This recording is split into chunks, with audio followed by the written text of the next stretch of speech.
listener production.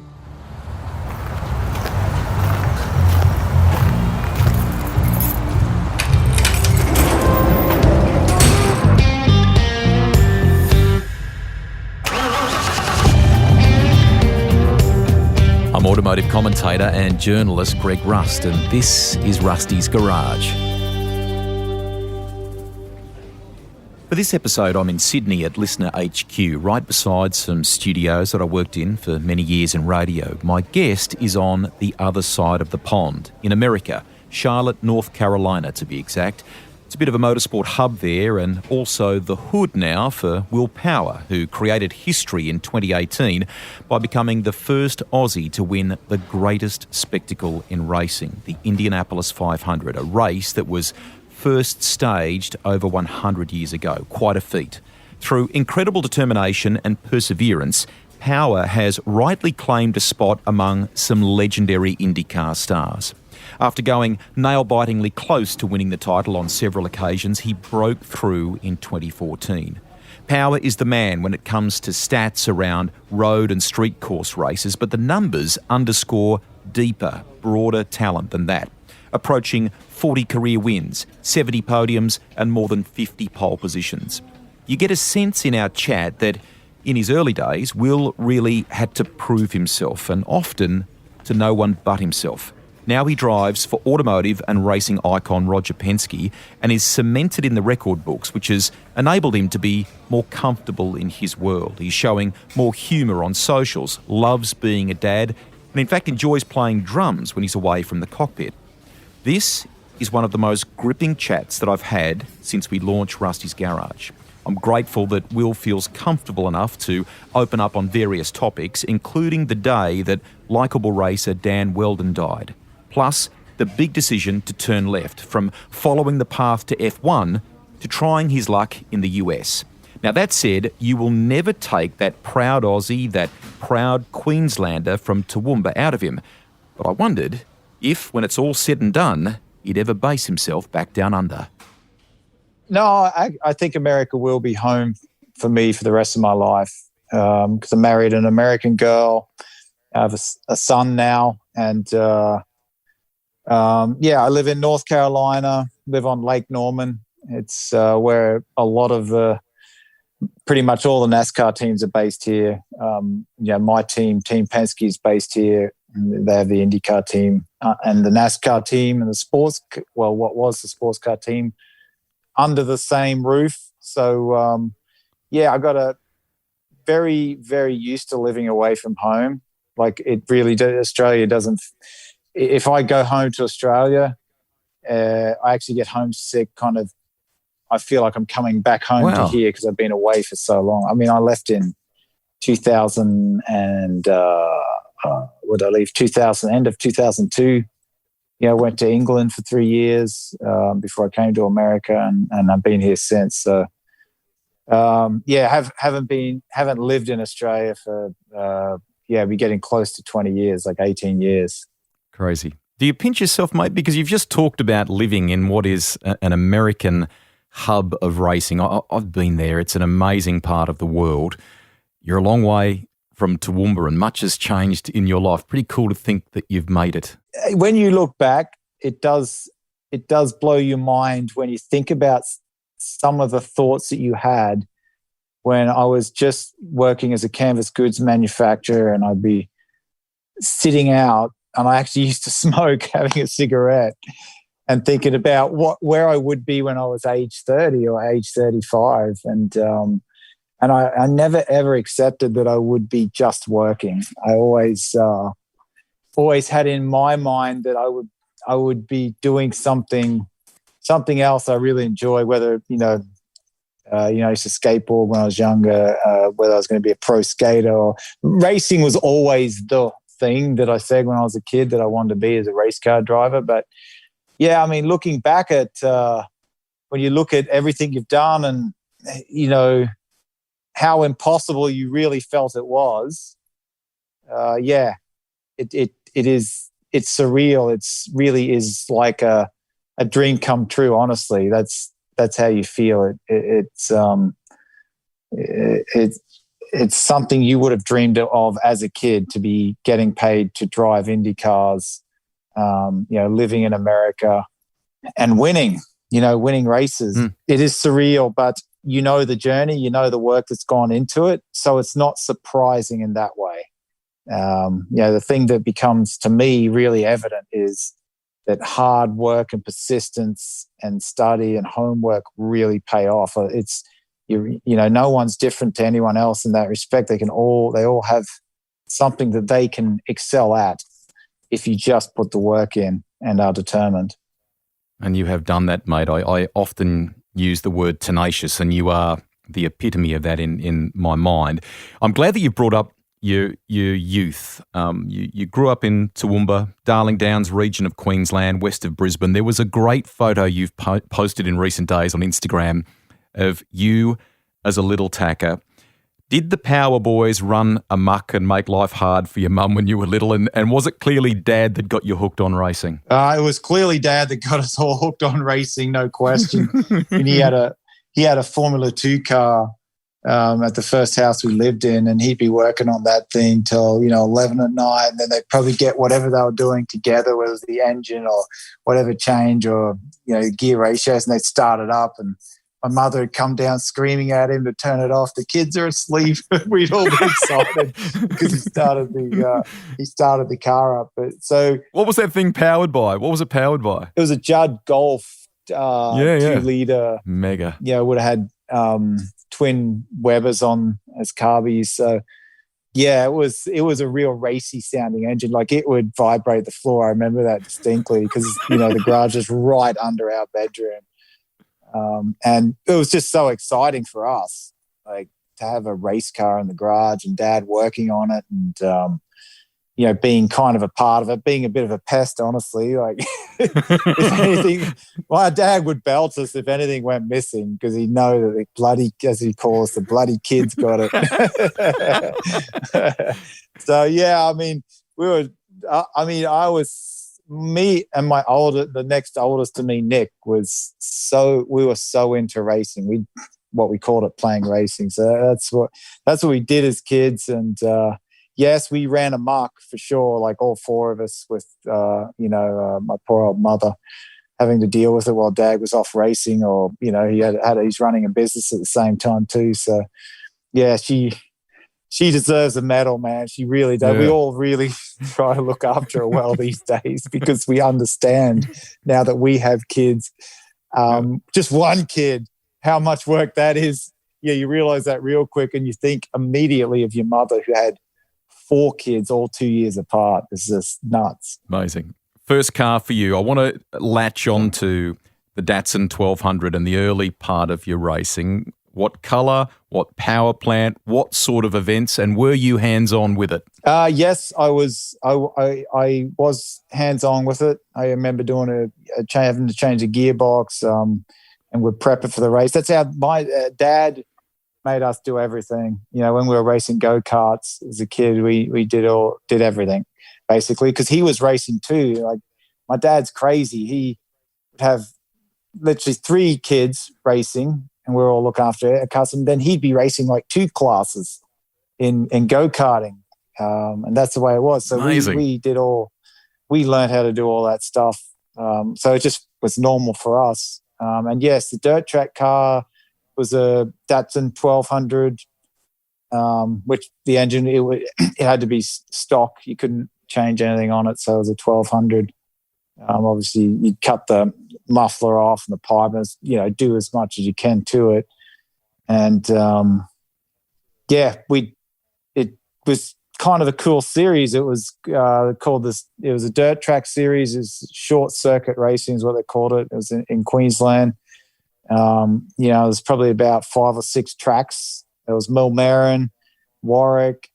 There's one in Toowoomba called Echo Valley. Lee Diffie used to actually commentate there. Yeah. For the motor, I think it was for the motocross. They had a motocross track in it. And then there's the one at Ipswich, which you probably saw when you go to Queensland Raceway. You probably saw that on the left. As you come into the complex there. You've gone past the go-kart track or the drag strip and the go-kart track. The next thing was that dirt track, and that was what I raced in. So it was dirt track road courses And it was great, really a lot of fun. Karting was really good for your, being very neat and tidy, and lines and understanding racing, basically all the things you learn in karting, more about where the grip is and what curves you may use. But the dirt track was car control, and then the water truck would come out during a 100-lap race, and it'd go from reasonably grippy with it actually gets so packed down, it actually lay rubber, which I think any of the guys who race sprint cars would know all about that. But and then the water truck would come and go to literally ice. So many different conditions, and many different sorts of cars you'd race against too. Like, people rocked up with all sorts of stuff. It was pretty good, real grassroots racing. And ironically, mate, although it's a world apart from what you now do, I would imagine some of the learnings from that were pivotal in kind of setting you up, weren't they? Yeah. I mean, it's all a learning curve. Like, you'll take a little bit from everything that you've done over your career. And you'll keep honing it. And yeah, I mean, that would certainly set you up well for the driving in the wet, and just in general car control of something big. Go-kart's so nimble and tight, and suddenly when you go into cars, you've got much more weight to deal with. So I think you understand inertia much better when you've raced dirt track and a heavy sedan, because it matters. Where in the go-kart, the inertia is not a big deal. It's the braking zones aren't very long, and it's a very nimble little thing, but it's unbelievably competitive and great racing, go-karting. I still race go-karts and enjoy it immensely. I love it. It's because it's such pure racing. It's so no aerodynamics. It's just no strategy. It's simply great racecraft, and as hard as you can go to try to win the race. We'll talk more about WPK or willpower karts a little bit later on, because I know that's something you've ventured into in relatively recent time, and that's exciting. But to expand on Formula Ford, which you brought up a moment ago, you were kind of underdog back then, weren't you? It was tough, a small band of people, your dad, and you were talking about working hands-on. And the one of the early cars that you had was significantly older than some of the others in the field that you were up against, wasn't it? The year that I competed against Will Davison, I drove that Stealth, which was, the conversion from a 94 and 95 Van Diemen that Brett Lupton did in over in Western Australia. And I actually didn't think it was a worse car than what Will Davison is, who I battled for that year. Until I drove a 2002 or 3 Van Diemen, and then I realized, like, wow, these things were a really nice car. So, yeah, I mean, it wasn't the latest equipment. I don't think I was at a massive disadvantage or anything. I think it was a great competitive season, and we'll end up winning that championship. But I raced Formula Ford on and off, for a while before I did a full season in the national series, before I was, let's say, really serious about it, because it was never really, we didn't have a path set out. My dad and I would say, when I say we, it was my father and I really who, he helped me from the very beginning. It got to a point where he wasn't doing anything. I'd just prep the car, I'd tow the car, I'd do everything myself. He didn't even come to the races, at one point. But I never. It wasn't. That was something I really noticed with Will Davison when I finally, had taken it very seriously. Which was in 2001. I fought Will Davison, but the first year I took it real serious was in 2000. I raced for Mike Borland in his team in the Spectrum, and that was my first taste of being very professional and thinking that I want to make this something, I want to make it to V8 Supercar or make a career. Formula One, make it a career. And then, so then the next year I thought Will Davison and his family had done it so well. Like it looked like he had a whole career just planned out, and it seemed as though they had the funding and everything.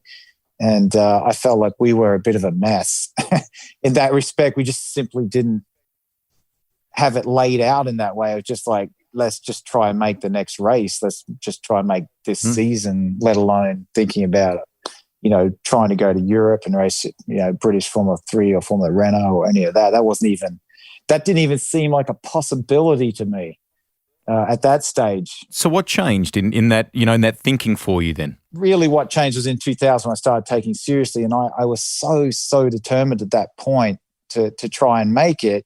As much as I said we're messy in like 2001, I really did finish that season with no ride or anywhere to go, but I met Graham Watson. Graham Watson called me, gave me a test, and because we didn't really have the money to do Formula Holden or anything like that, which was, really a dream for me to try do that. And Graham gave me a test, and he did it for free at Wakefield Park. It was, the car was so awesome to drive. Yeah, just such a blast. Like after doing Formula Forward, getting to drive a Formula Holden with over 300 horsepower and downforce and unbelievable brakes. It just was, after that test, I was so pumped. And so then we worked a pretty good deal out with Graham. He gave me a great deal as far as I had some inheritance from my uncle. It was like $70,000, and I spent that on that season. Wow. And that got me through that season. And at the same time, I met is still a great friend of mine, Bevan Carrick, who, was just a motorsport enthusiast, older guy that had he was probably in his 50s at that point, had a business called Cool Temp.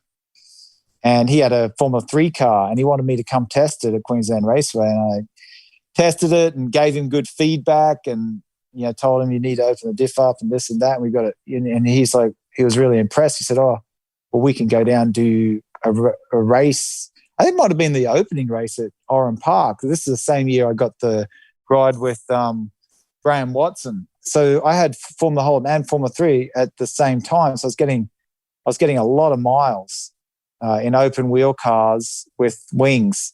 And we went down to Oran Park after doing, I think, the first couple of races in Formula Holden. And in an old Formula 3 car, it was a 97 model. Everyone had 2001 models at that point, all the guys at the front. We destroyed the field, won, pole both races, on pole, won both races, led every lap. And then did the same the next race, which was, what was it? Might have been Wakefield Park or something. So, and then I started meeting some people that started to take interest, that had the money to send me overseas and do a test and start, cracking that door open. So it's just really, I wouldn't say circumstance, but the fact that I had done so well in Formula 4, Graham Watson called me. Yeah. And Bevan Carrick had watched me and wanted me to test his car and did well in that. So then he gave me some races. And then I met some people that could help me to get overseas. And, that's how that started. And during that year, I actually went with Graham Watson with me, and we went over and did a test to buy a car for one of the guys that was going to put money in. Test a Formula 3, and if it was good, and I said it was good, he was going to buy it and bring it back to Australia. And that test was with actually Diamond Racing. So that was the first taste of driving anything overseas, was at the end of 2002. And were you hooked at this point, mate? Like the dream of potentially Formula One or something like that in Europe must have seemed a bit more of a reality now. And I love the memories you've just shared of both Formula 3 and Formula Holden, because they have revitalised, if you like, down here now, the Australian Drivers' Championship, or the Gold Star, which your name is in the record books alongside some of those people. Having done that, mate, was a very cool tick before you made that next step, wasn't it? It was, to win the Gold Star, because my father competed for the Gold Star. So, when you're a kid, that is seemed as a really big deal to me, which it was. And it was the first championship I'd ever won, and it felt it was fantastic. And I had my dad there the day I won it in Winton, and it was just a really cool, a great season. And it's kind of takes me back to my childhood when my brother and I would play racing and talk about racing guys like Graham Watson, because my dad raced Graham Watson, Arthur Abrahams, Peter Glover, Richard Davison, all these guys that are still kind of, because, as you know, when you have a hero as a kid, they remain your hero, this big figure in your mind. So it was really cool to race for Graham Watson and win a championship there at the Gold Star. And meet a lot of the people I used to hear my dad talk about in the paddock when I was a kid. A lot of the guys that Dad would come home and he was talking about this guy and that guy, and you'd see him around the paddock. So that was, pretty cool. Pretty cool to win the Gold Star.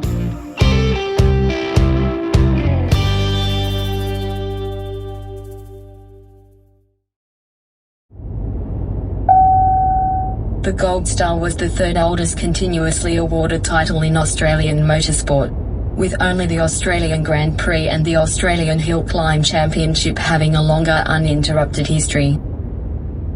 You talked before about going overseas and kind of opening the door for the first time. How big a step was that? How hard was that? And were there moments of massive doubt where you thought this is just not going to pan out?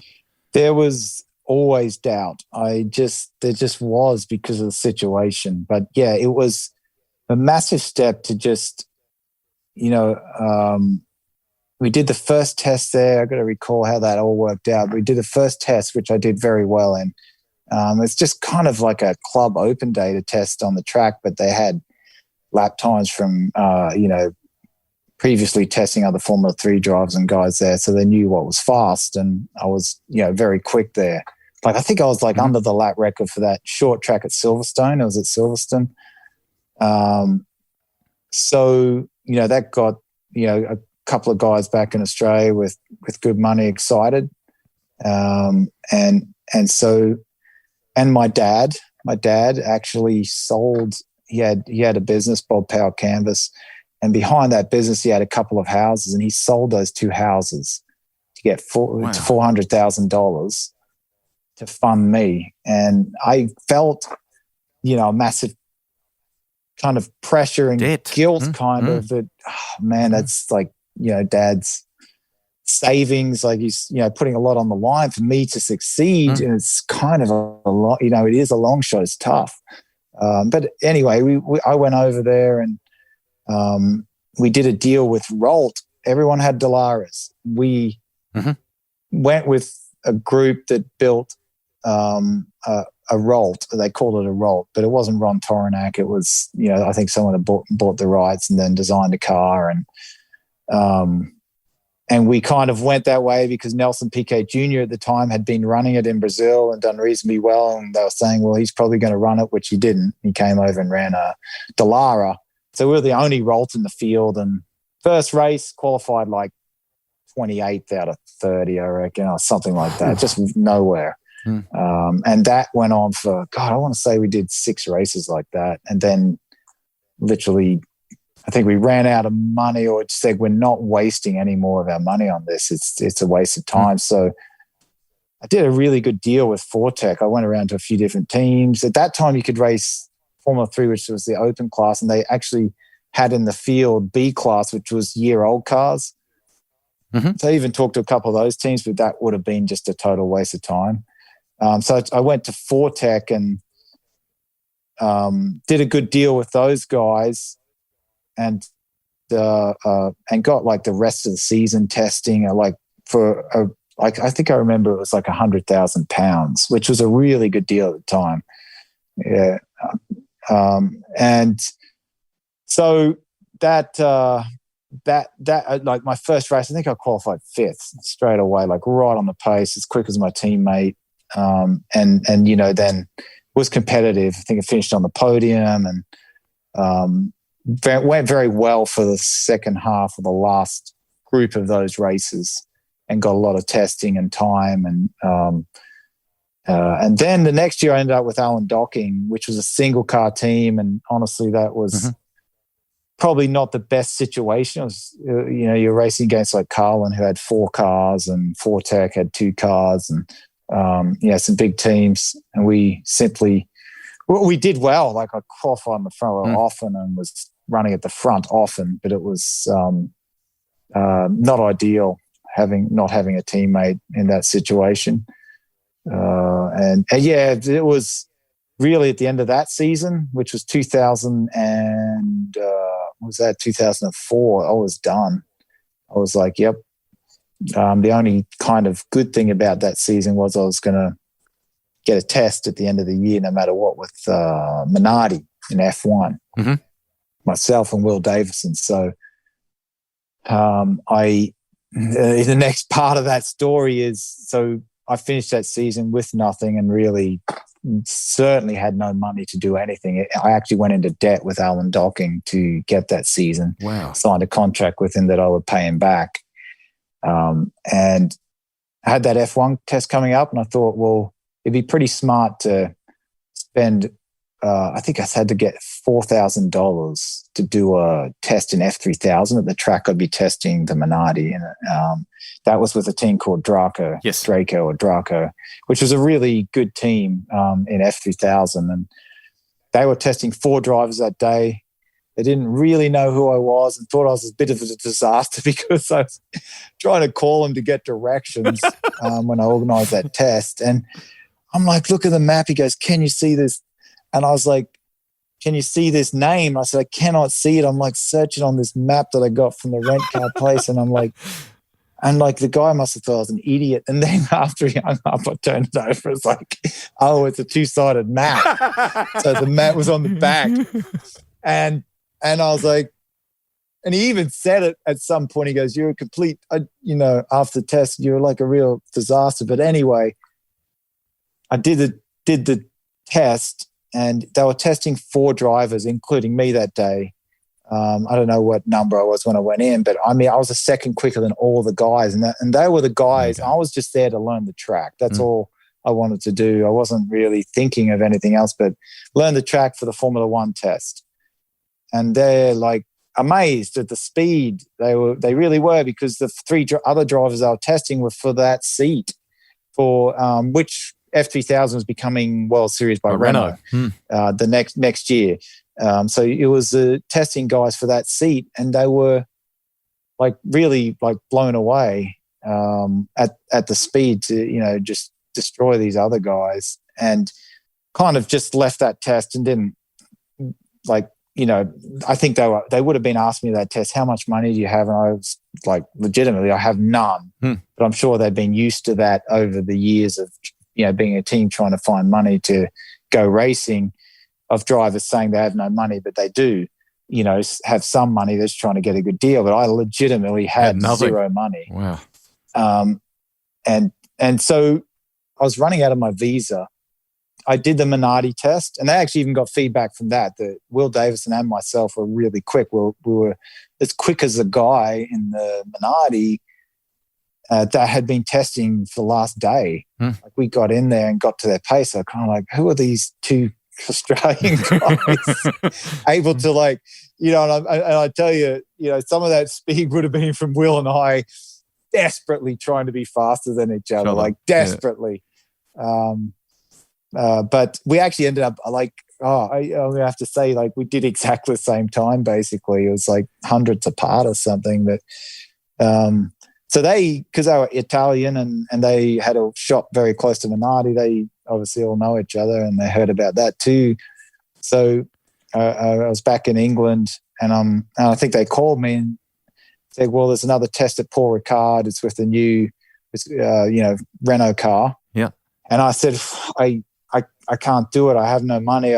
I'm running out of my visa, and I have to go back to Australia. So, if you guys want me to test, you're going to have to tell me now, because I'm going back to Australia, and I can't, I'm not going to afford to fly back. So they probably didn't believe me or whatever. I went back to Australia, resigned myself to just going back to work. And a couple of weeks later, so that test must have been in, I can't remember, it was like a month or something. So it was in between the time I left from England and I went back to Australia. I remember it had been a couple of weeks and they called me on my home number and said, we really wanted you to come back and test. I'm like, look, I have no money. I'm telling you, I don't. And I think they believed me at that point because I really did just leave England and go. So they said, all right, if you get over here, you can sign a contract with us, and it means that you can't go to any other team, and we'll pay for your test. Mega. So we went there, and they were testing other drivers that day too. And I think I was P2. Robert Kubica was P1. I think Alvaro Parente was there, like a lot of good drivers. So I was right up there, and with minimal time. Like these other teams had drivers that had already signed, so they got the full 2 days of testing. I just got a portion of 1 day. And once again, they were very impressed. And then it was just, it was very tough because what I needed to find for that was 250. Like, to do a season in that series was 600,000 euros. And they said, we'll do a deal for you for 200, or was it 200, 250? And then I was dealing with some guys and said, that were promising the money but didn't have it. So it was there was a bit of tension between myself and Draco, the team, because they wanted to, get a deal done and be sure that I was good for the money. And it just kept dragging on and on and on. And we somewhat had a bit of a falling out, but I still had a contract with those guys because I tested them. And it would be £20,000, if I remember correctly, to get out of that contract. In the meantime, my girlfriend back in England, Kerry Fenwick, who was working for Mark Webber. Was kind of upset that I wouldn't be coming back. And I think Ann Neal and Mark said, why don't you call Carlin? They've got they're starting a Formula World Series by Renault team. Just call them. She's like, we got no money. And then they kind of said, well, we'll back you, and for the first half of the season. And then, you do well enough, we can just find the money. So that's how that all started. I love it. So I didn't talk to Draco again. Like, I kind of just, like, they knew I had a contract with them and they really wanted me as a driver, I know, but they were tough to get on, somewhat playing games. And so I just turned up to, I think the first test again was, might have been Barcelona. I turned up to Barcelona with Carlin and was P1, like legitimately P1 of the whole field. And they were there testing. I remember Johnny Reed from New Zealand was there testing with Draco. So then obviously the legal proceedings started after they saw that because I had a contract with them. And it was leading up. So we did all the testing with Carlin and I was, very quick all the way through. I had a great engineer, Daniela Rossi, still around.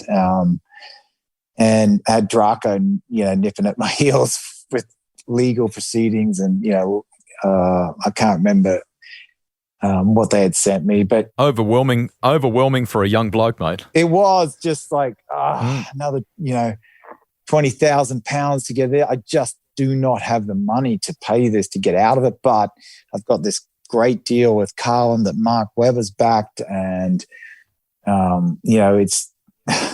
So we went to the first race, and Trev Carlin, I think it was Trev Carlin and there's another guy, what's his name? Steve, who worked there. They helped me on the case. And Nicky Pastorelli, who was managed by Draco, was testing for Midland F1. And Trevor Carlin was running Midland F1. So he did a deal with Draco, said, look, drop the case. And we got out of it for like $2,000 for the seat or something. And we'll give Nicky Pastorelli some more straight line testing. And so that's how that deal got resolved. It was stressful time. That was great. That was really great. I still didn't have the budget to finish the season though. with Carlin. But that all started, and we were really quick. And as you and Robert Kubica going toe to toe, weren't you? Yes, it was. It was myself and Robert Kubica, and I was coming. Like, I remember Robert saying to me, "Oh, are you coming?" Because I kept edging closer to him in the championship. And then we had the disastrous wet weekends, you could say. One was at Oschersleben in Germany, and it was the first wet race. And basically, apparently the year before, to get the wet tires to work, you had to pump them up, like massive pressure, which is kind of counterintuitive. Like anything that I've done in the wet now, it's just, you just don't do that. But that's what they did. And that's what we were doing.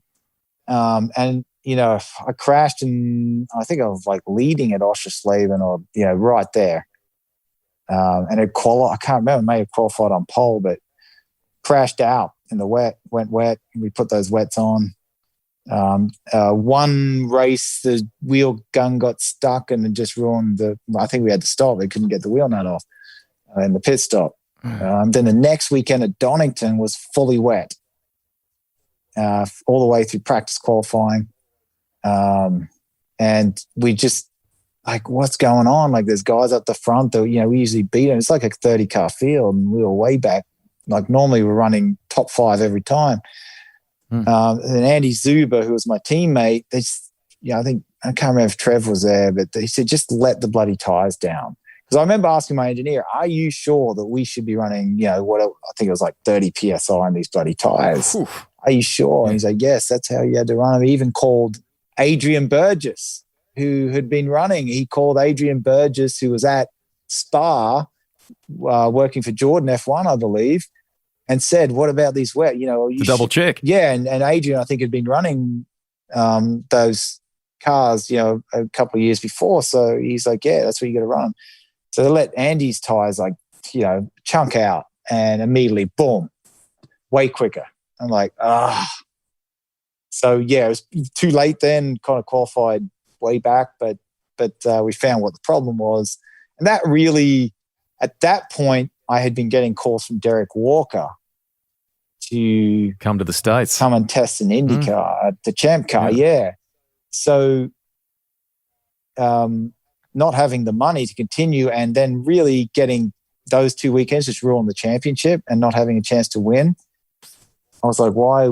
You know, I can go test the Champ Car, which I did, and it was just an amazing feeling, that horsepower and everything in those Champ Cars. And to think that I would get paid for that versus having to pay, you know, it's pretty clear what I needed to do. So, you know, I had to call Trev and say, sorry, I don't have the money. And he wasn't all that happy about that. To have to go try find another driver to fill that seat. But that was just the situation it was. And at that point, I started pursuing the Team Australia, although they were very keen to get an Australian driver in there that could do well for them, and gave me a test, and I did really well. And then they said, well, you can race at the Australian Indy race on the Gold Coast. I really, at that point, I'd only had that test at Portland. There was quite a bit of time in between. I was kind of like saying to Derek Walker, said, like, you know, I have no experience in these cars. You're going to put me straight in a race. You know, can we do a test somewhere? And they really didn't have the car together, and they couldn't. So I just turned up to that and kind of did my absolute best to, you know, make it a good weekend, which it really was. I think got a real taste of it. And then actually it was the last 2 races, do Mexico City as well. And did really well in that race. And practice and so on was quite fast. And I think I'd already signed the contract with those guys at that point it was a 3-year contract. I'm pretty sure it was a 3-year contract. I'd already signed with Team Australia at that point. So I think I felt pretty comfortable and happy to be there, because I was going to be paid to drive a bloody Champ Car, which is just amazing. Amazing. Yeah. Amazing. So yeah, that was kind of the start of that. At the same time, I was racing A1GP. Those guys, that was all starting, and there's a heap of money going to it. And it was, as a driver, you were getting paid $20,000 a race or to win, or I think it's $200,000 to win, and you got 10% of it. I think I finished second to PK, qualified right at the front of that. Alan Jones was there and a bunch of other guys. And there was, what do we have? Christian Jones was there at that first weekend at Brands Hatch. Like, this was all going on while I had signed for Team Australia Champ Car, and there was Team Australia A1GP. And so it's kind of thinking you can make some really good money here. Yeah. So I did that first race, which is, very, like, the whole promoter of the series and everything did a great job. Like, they put a lot of money into that. Yeah. Did really well that weekend. And there was a lot of drivers lining up. I remember Will Davison was lining up. There was a test thrown in there somewhere where we all turned up. Peter Hackett, Will Davison, Christian Jones, and myself, and kind of vying for that seat. And then the first race came, and I think Christian Jones was there, and myself. Will couldn't do it for some. I couldn't remember. He may have been heading down the V8 Supercar track at that point. Okay. And Christian took some of my practice up. I thought that was ridiculous. I'm like, come on, like, we want to do well here. You give me. Yeah. You should be giving. Yeah, if you guys are serious, you should do that. There's some other Aussie there too that was trying to get the seat. I can't remember who it was, but anyway. I think I may have qualified. I qualified right at the front for that. I may have qualified on pole or second, in top four anyway, and did really well. Finished second, and Alan Jones was really happy about that because it's kind of like at that point. I just remember seeing him and his wife like really stoked that we did well, and it's good for him financially and for the team, for Australia, and Australia. And then I got a call from Derek Walker saying, or Craig Gore, I can't remember, telling me you can't do it. They'd seen it on TV, and he said, we don't want you driving for that Team Australia. So I had to tell those guys, which were going to the next race, and they were massively disappointed. So I said, sorry, I can't do it. I've got a contract with Team Australia as in the Champ Car Team Australia, and I can't race for you guys, which was massively disappointing for me because it was just more miles than a bloody open wheel car, and you were getting paid. And it was a cool series too. And clearly your career is turning here. It's opening the doors to America and what would be a really successful chunk of your life. Can we wrap up the European thing just quickly with a couple of things? Listeners will be intrigued, firstly, about the Minardi test. Tell us what it was like for a young man to finally drive an F1 car. You're there on the day with your good mate, Will Davison, the pair of you going toe-to-toe in this car. I mean, it wasn't a pointy-end Formula One car in terms of the field, but the fact that you were driving one was a massive thing. It absolutely blew me away, the horsepower. It just, because I'd driven the F3000 car, which, felt pretty quick. And before that, just F3, a lot of F3 the year that during that year. But the Formula One cars, you drove out of the pits. I'm like, putting the throttle down a bit. I'm like, I'm not seeing any shift lights. What the hell? And then I just go, and suddenly it just keeps revving like to whatever they rev to, 18 grand. And it's just nuts, man. Like nuts is the feeling, like just kicked you in the ass. Like the amount of power going from what I had been driving to that just blew me away. Just an amazing feeling. I really was. Keep going. Braking, aero, yeah. The aero wasn't like crazy because there was no massively fast corners, but the braking, like how late you could brake with confidence, no locking up. Yeah, the middle of the corner wasn't like a heap of grip, but just getting on that throttle with traction control. And I actually thought to myself, like, how could you even drive this thing without traction control? Like, I couldn't imagine like trying to drive it without traction control because it was naturally aspirated 850 horsepower in something that weighed, what would you say, 600 kilos. Crazy. I mean, just insane. It was amazing. It really was. The braking, the acceleration though, the acceleration through all those gears. I remember doing that test that I said with Carlin after that, just felt like nothing. like after you did that, everything felt so slow. But then, the Champ car also was equally pretty cool because it kept just going as well. It was like it was turbo, so you didn't have that massive torque. You had a bit of turbo lag, but the top end was it's just like the Minardi. But the Minardi, the torque and the traction control and the speed, the weight, man, that it was something else. That's something I'll never forget about. I remember just talking about it a lot over that whole Christmas. It had blown me away so much. It was really cool. Very great, for an aspiring racer. That's a massive box to tick. In the midst of all this and the hardship of having no money and trying to stitch a deal together, there are two things I want to touch on. You mentioned Mark Webber and Ann Neal. We'll get to them in a second. But a couple of journo colleagues of mine, Mark Glendenning and Stephen Otley, I think have a fun story, and you'll be able to correct me if I have the recollection of it wrong. But at one point, one of them, I think, rang you to talk about where you were at and how you were going. And in the space of recording this phone interview, you went from saying, I quit, I'm out, I'm done, this is too hard, and by the end of the conversation, you were back, weren't you? I mean, it was that sort of roller coaster ride that you were going through. Yeah, no, I used to have some pretty, I'm pretty emotionally was a roller coaster sort of guy. Still am, like, just that sort of person. But, I could imagine. I can't remember the exact phone call, but I'm sure that happened. I was so desperately wanting to make it though, like so desperately. And then you'd see these kids that had it so easy. They just rock up in a bloody BMW and, I was struggling to pay rent, had to borrow a car and, they were with the best team, Carlin, and did all the testing. It just was, I so desperately wanted, not that, but to make it.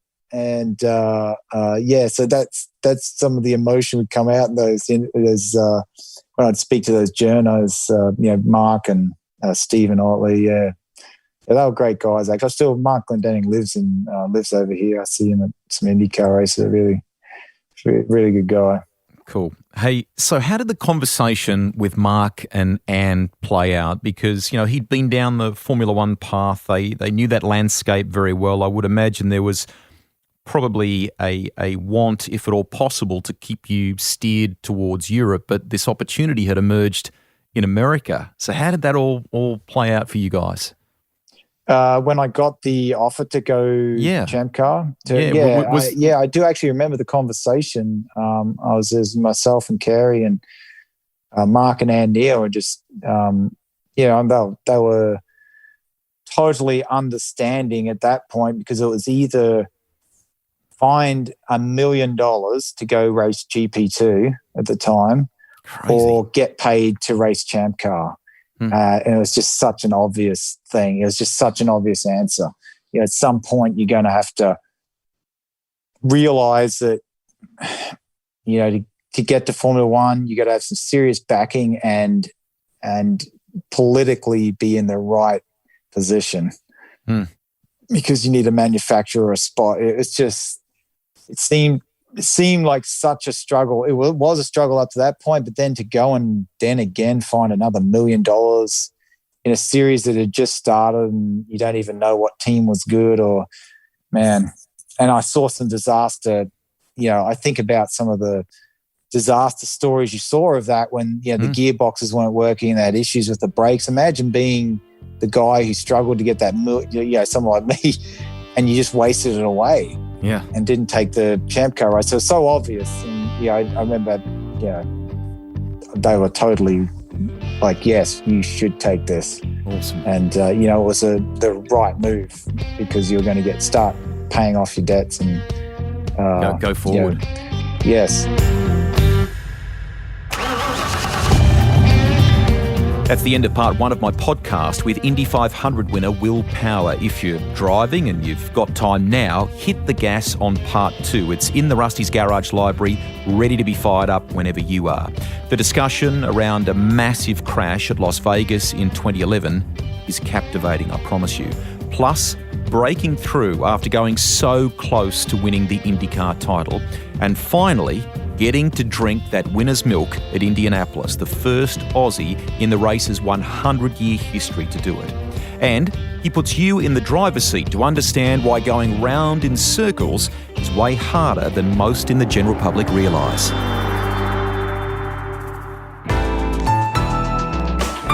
Listener.